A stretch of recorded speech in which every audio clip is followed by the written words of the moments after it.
السلام عليكم ورحمة الله وبركاته. صباح الخير عليكم يا صبايا، صباح النور يا شباب.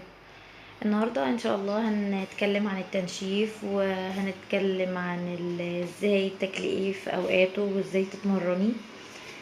هنفطر مع بعض وهنعمل الستيك. انا مطلعاه حطاه في الحوض عشان يفك شوية، وهعمل بسلة ومكرونة. تابعيني وان شاء الله تستفادي مني، واي استفسار تحت امرك سيبيلي تعليقاتك وكومنتاتك. وما تنسوش طبعا تعملوا لايك وسبسكرايب.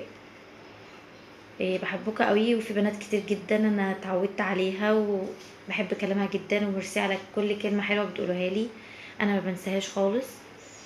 تحياتي ليكي، ويا رب افيدك يا رب ان شاء الله. ان انا اقول ان انا عامله دايت وان انا هخس وان انا هعمل شهر وشهرين عشان انزل 10 كيلو، ده بالنسبه لي مرفوض، لان هو اسمه حياه. يعني انت تتعودي ان حياتك كلها تبقى صحيه، تصحي من النوم تفطري فطار صحي، ما تاكليش زيوت ولا حاجات مقليه. تيجي تتغدي تختاري الاكل اللي انت طبخاه بس بشكل صحي. ناكل معلقتين 3 رز، ناكل شويه خضار، ناكل حته الفرخه طبعا مسلوقه مشويه. ما بقولكيش احرمي نفسك من الاكل، لا بالعكس، انت ممكن تاكلي كل اكل البيت بس ازاي انت طبختيه. وطبعا ازاي انت طبختيه ده كل يوم او كل وجبه ان شاء الله انا هعملها. هنعمل مع بعض فكره جديده ازاي تحوليها لطريقه صحيه. زي ما انتوا شايفين ده فطار ابني، وانا هاكل واحده توست وواحد جبنه لايت. وزي ما قلت لكم هنتكلم عن التنشيف. التنشيف هو انك تشيلي كل الدهون اللي في جسمك، مش كلها طبعا لان الجسم بيبقى محتاج نسبة عشان يشتغل عليها. فتابعيني واحدة واحدة، ويا ريت يعني تفهموني صح، وعشان نمشي على طريق واحد. لان ان شاء الله بعد كده كل اسبوع هعمل نظام وهنزل نظام غذائي. والبنات اللي هيشتركوا معايا هيبقى لهم جايزة كبيرة جدا وحاجة كويسة. و... وده شرف ليا ان انا اقدر اخسس واحدة واخليها تحلم باللي هي عاوزاه. زي ما قلت لكم يا بنات، التنشيف مرحلة التنشيف الدهون اللي بتبقى في الجسم دي بتبقى على حسب كل واحدة. يعني واحدة وزنها مثلا 60 كيلو، عندها مثلا نسبة دهون 10 كيلو، فمش هتبقى زي اللي عندها 90 كيلو وعايزة تنزل من وزنها 30 كيلو. تمام. مرحلة التنشيف انك هتاكلي اكل مفيهوش اي دهون خارجية زي الزيت وزي المقالي والحاجات دي نهائي. اللي هو تاخدي الدهون اللي في الاكل، زي صفار البيضة مثلا فيها 5 جرام دهون. مرحلة التنشيف اللي بتبقى في الجسم بتاخد مثلا من 3 إلى 6 شهور مثلا، على حسب برضو كل واحدة زي ما انا قلت. آم، اول حاجة فيها الاكل، لازم تعرفي يعني ايه ماكرويز. الماكروز ده اللي هو نسبة البروتين ونسبة الكارب ونسبة الفات في الجسم.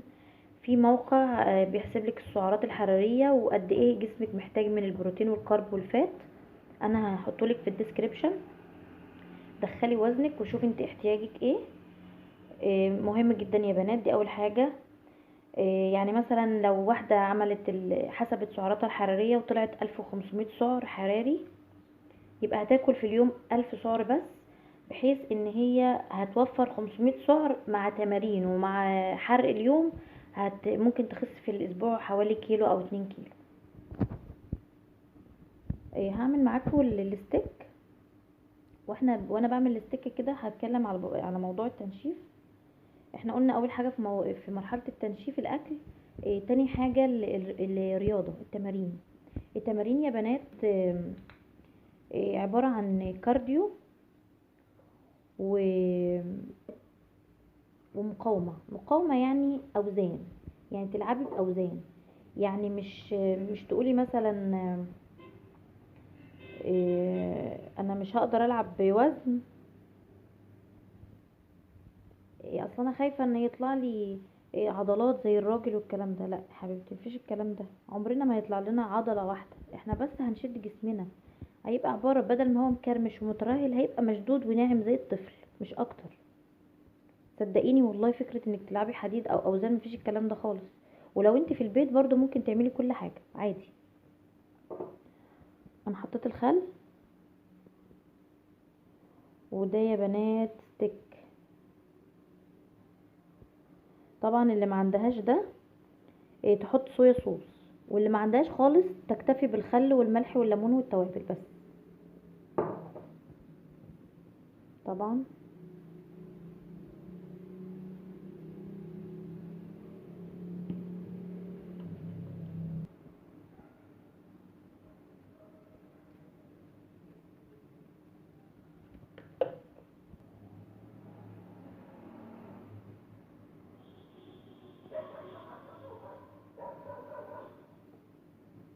طبعا ليمون. دي التتبيله بتاع الستيك.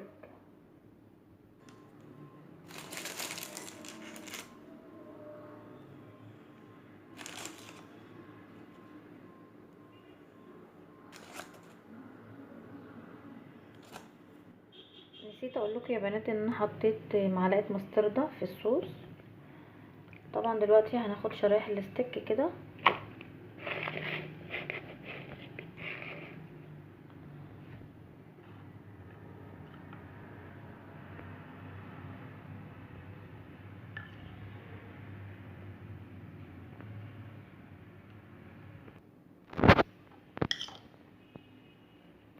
نحط كل واحده من الستيك ونضيف عليها الصويا، وتسيبيها حوالي، لو انت مستعجله تسيبيها ساعه، لو انت مش مستعجله تعمليها بالليل على بيات.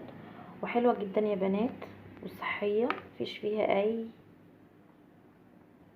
دهون خالص. انا محطتش اي دهون ولا زيت ولا اي حاجه. وتسيبيها بقى تتبل وبعد كده نشويها مع بعض. يعني احنا اتكلمنا دلوقتي ازاي هتعرفي سعراتك الحراريه.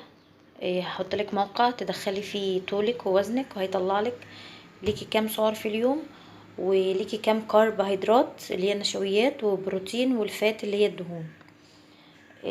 وزي ما قلت لكم النظام ده هتتبعيه لمده 3 شهور ل 6 شهور حسب كل وزن واحده. يعني اللي وزنها 60 مش زي اللي وزنها 90. هناكل ايه بقى؟ هناكل ايه في الفتره دي؟ انا هحط لكم في الاخر خالص، في اخر الفيديو هحط لكم نظام غذائي، بس هو هيبقى معتمد على بياض البيض، على الشوفان، على الحليب، على التونه، على الفراخ، على التفاح مثلا، مكرونه، سلطه. هحط لكم النظام. هو يبقى عباره عن 4 وجبات او 5 وجبات، وفي يوم وجبه الاخيره اللي قبل النوم دي ما تعتبرهاش وجبه، بس انا بعتبرها ايه، بقول وجبه عشان احفز نفسي يعني. فيا رب اكون افدتكم. وكلمه تنشيف يعني نعمل دايت، نشيل منه الدهون الخارجيه زي الزيت والمقالي والمحمر والمتشمر والكلام ده، وندخل دهون صحيه زي زيت الزيتون، زي البياض بتاع الصفار بتاع البيض، بس ليكي صفاره واحده بس في اليوم. احط لك النظام. واللي عايزه تعمل عمليه موضوع التنشيف او مرحله التنشيف لازم تلعب تمارين مقاومه، اللي زي ما قلت لك حديد، وتمارين كارديو. الكارديو زي الجري، زي المشي، زي نط الحبل، زي العجله السبيلينج، زي الاوربتراك. يعني دي حاجات طبعا اكيد انتوا عارفينها، كل بنت عارفاها. اللي هتلعب بقى مقاومة او هتلعب بوزن، هتبقى التكرارات 12 تكرار في 3 مجموعات. يعني هتشتري مثلا الدمبلز بايدك، هتشتريه وترفعيه مثلا كده 12 مرة، وتريحي 30 ثانية وتعمليهم 12 مرة، وتريحي 30 ثانية كمان وتعملي 12 مرة. يعني 3 اتناشرات في 3 مجموعات. هحط لكم النظام الغذائي في اخر الفيديو. ويا رب اكون افدتكم. وانا طبعا سايبه اللحمه تتبل شويه عشان انا كنت ما كنتش مجهزاها بالليل، وهسلق المكرونه. وان شاء الله هوريكم الشكل النهائي انا هاكل قد ايه وبكميه قد ايه على دلوقتي. انا هعمل معاكم الستيك. هنحط معلقه زيت زيتون في الطبق ده. تابعوني شوف انا هعمل ايه. معلقه واحده، هي حوالي 10 جرام، يعني هي 10 جرام بس اللي احنا هنحطه.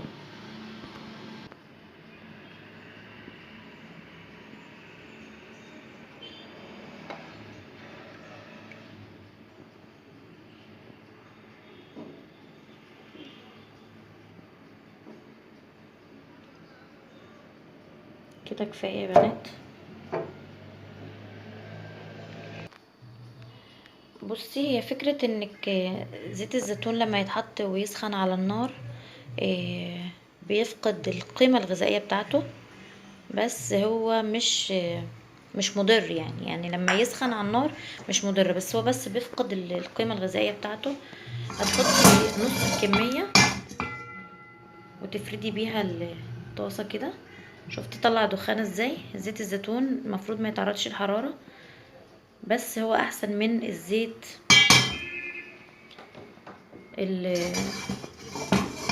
المهدرج يعني عامة. الخطوة دي بقى يا بنات هنعمل ايه؟ هنحط الستيك ياخد صدمة. شوفي الصوت ده، انا عايزاه يعمل الصوت ده. شوفي سامعة الصوت؟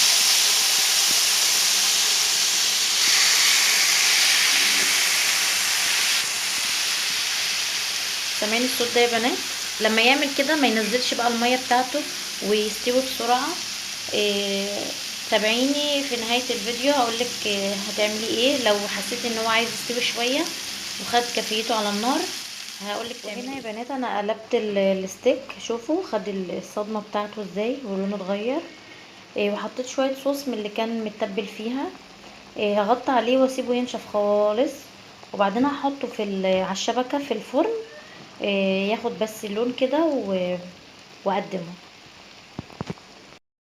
هي دلوقتي يا بنات نشفت وتقريبا يعني ايه، مش محتاجة ان هي تستوي تاني، بس ممكن تسيبيها شوية. هحطها على الشبكة وادخلها الفرن ربع ساعة عشان تاخد اللون الذهبي اللي انتوا عارفينه ده.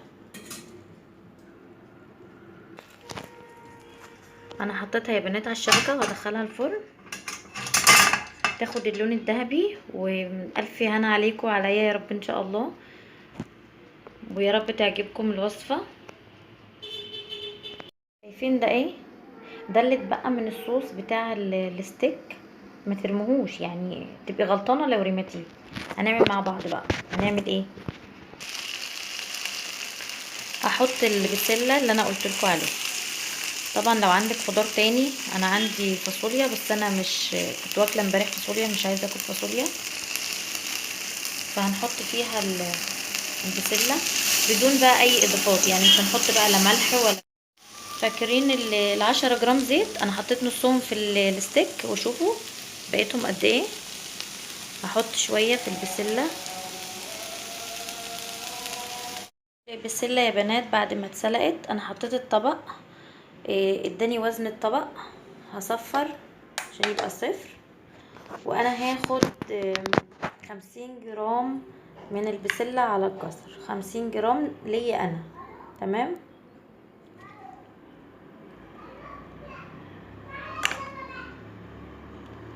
عيالي عاملين موضوع. وهاخد معاهم 50 جرام مكرونه على بعض كده، يعني المجموع المفروض يبقى 100.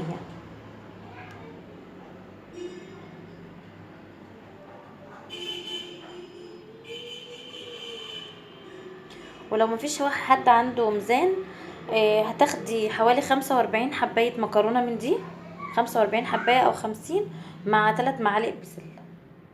تمام.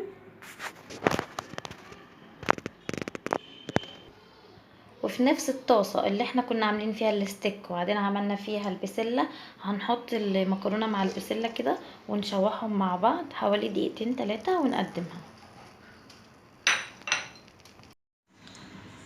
ودلوقتي يا بنات انا هاخد الكمية بتاعت اللحمة بتاعتي. دي 30 جرام ودي كمان 50.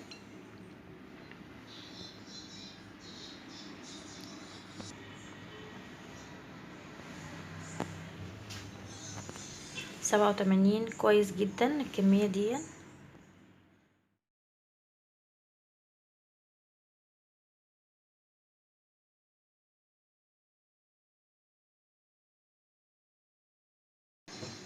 ما تنسوش تدعولي، انا هحط لكم نظام غذائي بتاع التنشيف، بس لازم اللي هيعمله يتمرن، لازم يتمرن تمارين كارديو وتمارين مقاومة.